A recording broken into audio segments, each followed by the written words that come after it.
বিকেলবেলা কিছু না কিছু তো তৈরি করতেই হবে নাস্তার জন্য। তো কেননা সবার পছন্দের এই মজার পিঠাটাই তৈরি করে নেই। নারকেলটাও কুড়ানো আছে ফ্রিজে, সেটা বের করে নিলাম, আর খেজুরের গুঁড়ো বেশ খানিকটা কুড়ে নিলাম। এই তো সব কিছু নিয়ে আপনাদের সামনে হাজির হয়েছি। আসসালামু আলাইকুম এভরিওয়ান, আশা করছি যে যেখান থেকে দেখছেন সকলে মঙ্গলমতো আছেন। এই তো তৈরি করছি পিঠা। আর কি পিঠা, খুব সহজ করে এই পিঠাটা কিন্তু খেতে অসাধারণ। আর আজকে কিন্তু তেল ছাড়া কোনো মানে তেল বাটার কোনো কিছুই থাকবে না, একবারে মানে তেল ছাড়া একটা রেসিপি। আশা করছি আপনাদের ভালো লাগবে। তো আমি ফ্রাই প্যানের মধ্যে আগে 2 কাপ পানি দিয়ে দিয়েছিলাম। 2 কাপ পানির মধ্যে আমি চালের গুঁড়া সিদ্ধ করে নিয়েছি। যেভাবে আমরা রুটি খাই ঠিক ওইভাবেই আমি খামিরটা তৈরি করে নিয়েছি। তারপরে সেটা ভালো করে ছেনে এই যে পাতলা একটা ন্যাকড়া ভিজে উপরে ঢেকে রেখে দিয়েছি। এখানে কিন্তু 2 কাপ পানি মানে 2 কাপ মোটেই আটা দিয়ে মানে চালের গুঁড়ি দিয়ে আমি এই খামিরটা তৈরি করে নিলাম। তারপরে দেখেন না, কাজ তার দ্রুত করার জন্য আমি কিন্তু একটু ফাঁকিবাজি করেছি। ছোট ছোট করে নিমকির মতো পুরির মতো করে কিন্তু বেলে নিলেই হতো। আমি কি করেছি, কাজটা আরও সহজ এবং দ্রুত করার জন্য। আর আসলে এমন মজার একটা রেসিপি, সেটা খাওয়ার জন্য আর তর সইছে না। ছেলেপেলের কি, আমারই তো সেই অবস্থা। সবার আগে আমি একটা ফ্রাই প্যানে আমি স্টিম করতে দিব, তাই কিছু পানি দিয়ে একটু পানিটা ফুটতে দিলাম। আর এই দিকে আমি নারিকেল আর সেই গুড়টা, আমার খেজুরের গুড়, সেটা পাটালিটা কেটে গুঁড়া করে নিয়ে নারকেলের সাথে মিশিয়ে নিলাম। আর এই তো আটার খামিরগুলো দিয়ে এখন ছোট ছোট করে রুটি বানিয়ে নিচ্ছি। আর সেই রুটি থেকে ভিতরে ছোট চামচ দিয়ে পুর দিয়ে আমি বানিয়ে নিচ্ছি। মানে একা হাতে সব কিছুই করছি।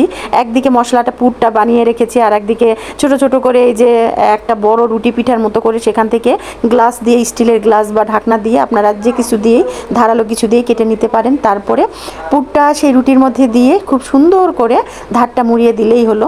কোনো নকশা ডিজাইন কোনো কিছুরই প্রয়োজন নাই, আর করছিও না।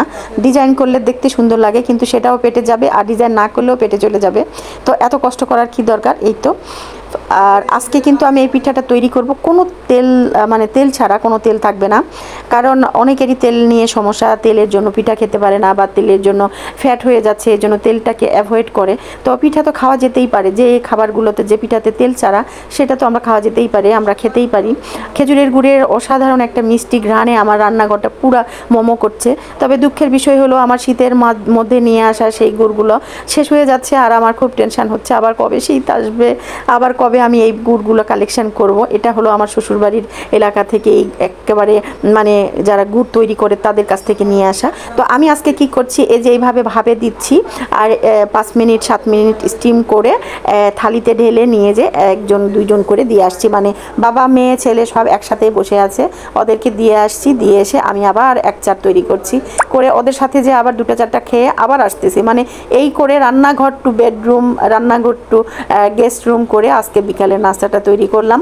তো এই নাস্তাটা বা এই পিঠাটা আমাদের দেশের কিন্তু একটা কমন পিঠা। এটা চেনে না বা এই পিঠার স্বাদ মানে নেয় কখনো, এমন মানুষ কিন্তু পাওয়া যাবে না, খুবই কম। তবে যারা দূরে আছেন দেশ ছাড়া, তাদের কথা বলবো যে এই পিঠাকে খুব মিস করেন, বা এই পিঠার স্বাদটাকে খুব মিস করেন, যেখানেই থাকেন আর যেভাবেই থাকেন, যত উন্নত কান্ট্রিতেই থাকেন না কেন। কিন্তু বাংলাদেশের যে চালের গুঁড়ির যে ঘ্রাণ আর গুড়ের যে ঘ্রাণ, ভাই সেই অরিজিনালটা পাওয়া খুবই কষ্টকর। তবে আপনারা সংরক্ষণ করতে পারেন, বাড়ির দেশে কেউ আসলে তার হাতে নিয়ে যেতে পারেন। এইভাবে প্রবাসীরা আসলে দেশকে মনে রাখে বা দেশে খাবারগুলো খায়। যখন যে আসে তার মাধ্যমে অনেক কিছুই খাবার যায়, তাই না? ঠিক বলেছি নাকি? তো এই তো আমার কিন্তু এর মাঝে 2 বার করে স্টিম করা হয়ে গেল। আর এই তো দেখেছেন, এ তো 2 কাপ মানে আটা দিয়ে আমি কতগুলো এই মিষ্টি পিঠা বা পুলি পিঠা বা চাঁদ পিঠা, আমার বাচ্চা কাচ্চা তো মানে ছোটোর থেকেই এই পিঠাটার নাম, কোনো নামই ওদেরকে বলা লাগে নাই, ওরা এমনি এই পিঠাকে চাঁদ পিঠা নাম দিয়েছে। আর এই জন্য আমার ফ্যামিলিতে চাঁদ পিঠা নামেই কিন্তু এই পিঠাটা বেশি মানে উল্লেখযোগ্য। তো এই তো নিয়ে যাচ্ছি, সবাইকে দিয়ে আসছি, সাথে আমিও 2টা 1টা খেয়ে আবার চলে আসছি। তো এইভাবেই চলছে ধোঁয়া ওঠা পিঠা। আর এইরকম ঝিমঝিম বৃষ্টির দিন খুবই মজা লাগছে, কি আর বলবো। তো এই কথা বলতে বলতে কিন্তু আরও একটা হয়ে গেল, মানে এত খাওয়া হচ্ছে তারপরে যেন তাস মিটতেছে না। সবাই একসাথে বসলে কিন্তু এমনই হয়। তো পিঠাটা মানে এমন অবস্থা যে ফেটে ফেটে গুড় আর সেই নারিকেলের রসটা বের হয়ে আসছে। অনেক মজা। আমি তো ভয়েস দিচ্ছি খাওয়া দাওয়া শেষ করে 2 দিন পর, তো আমার কিন্তু আবারও লোভ লাগছে। আমি না আবার রান্নাঘরে দৌড়ে যাই আবার পিঠা বানানো শুরু করি। তো আজকে এই পর্যন্তই থাক, আর বেশি কিছু দেখাই না বা বলি না।